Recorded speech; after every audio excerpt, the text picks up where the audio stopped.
Good morning बच्चों। आज 11 मई है। मैं आपको हिंदी व्याकरण का पाठ 5 संज्ञा कराने जा रही हूँ।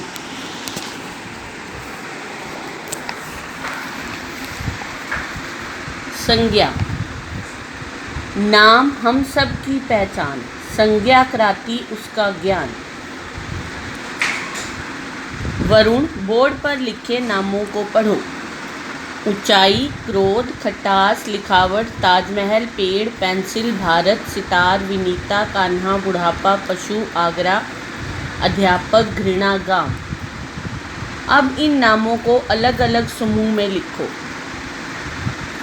जैसे किसी विशेष व्यक्ति, वस्तु, स्थान का नाम या उसकी संपूर्ण जाति का नाम। हमारे मन के भाव, ये सब संज्ञा कहलाते हैं। कहा जाए तो किसी प्राणी, व्यक्ति, वस्तु, स्थान, समूह तथा मन के भावों के नाम को ही संज्ञा कहते हैं। संज्ञा के 3 भेद हैं: व्यक्तिवाचक संज्ञा, जातिवाचक संज्ञा, भाववाचक संज्ञा। सबसे पहले हम व्यक्तिवाचक संज्ञा पढ़ेंगे। व्यक्तिवाचक संज्ञा जो शब्द किसी विशेष व्यक्ति, प्राणी, वस्तु या स्थान के बारे में बताते हैं उन्हें व्यक्तिवाचक संज्ञा कहते हैं। जैसे मेरी चाची जी प्रतिदिन गीता का पाठ करती हैं, शिवानी कनॉट प्लेस गई है। व्यक्ति मदर टेरेसा, महेंद्र सिंह धोनी, आदित्य निधि, ये विशेष व्यक्तियों के नाम हैं। प्राणी जैसे चेतक घोड़ा, ऐरावत हाथी।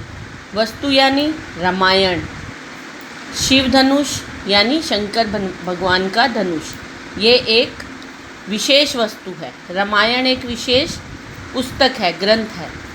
स्थान जैसे केरल, नई दिल्ली, भारत, नेपाल, रोहतक, विशेष स्थान है। जातिवाचक संज्ञा होती है जो शब्द एक ही प्रकार के सभी प्राणियों, वस्तुओं के समूह या जाति के बारे में बताते हैं, उन्हें जातिवाचक संज्ञा कहते हैं। जैसे अध्यापक पढ़ा रहे हैं, आकाश में पक्षी उड़ रहे हैं। व्यक्ति लड़का, लड़की, डॉक्टर, अध्यापक, दुकानदार आदि। प्राणी होते हैं इसमें ऊंट, बंदर, तोता, खरगोश, कौवा आदि। वस्तु होते हैं पुस्तक, गिलास, कार, जूता, दीवार, नमक आदि। स्थान में आएगा जैसे कहीं पे भी, कोई भी बाजार, गली, पहाड़, बगीचा, देश, मंदिर आदि।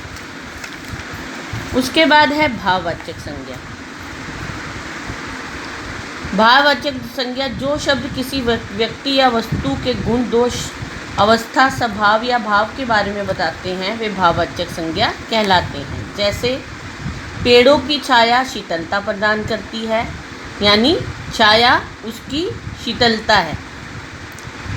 छाया की शीतलता उसका गुण है।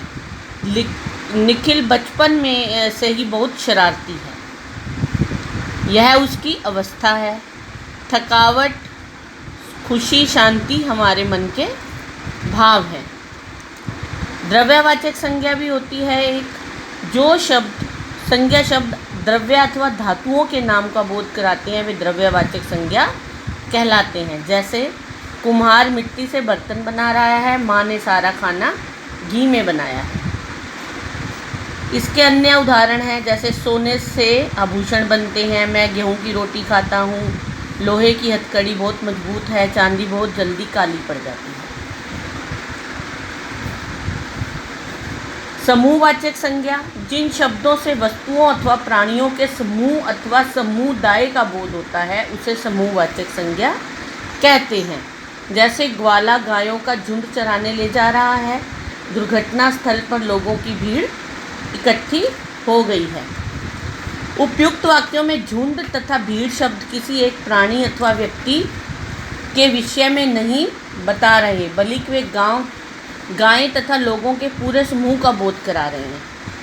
जैसे फूलों का गुच्छा, सभी बालक पंक्ति में खड़े हैं, आज प्रार्थना सभा में समाचार पढ़े गए, विशेष समूह के बारे में बताया गया है।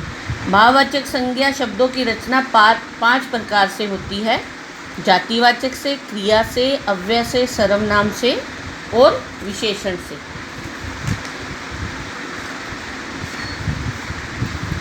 सब बच्चों ने यह पाठ बहुत ध्यान से पढ़ना है।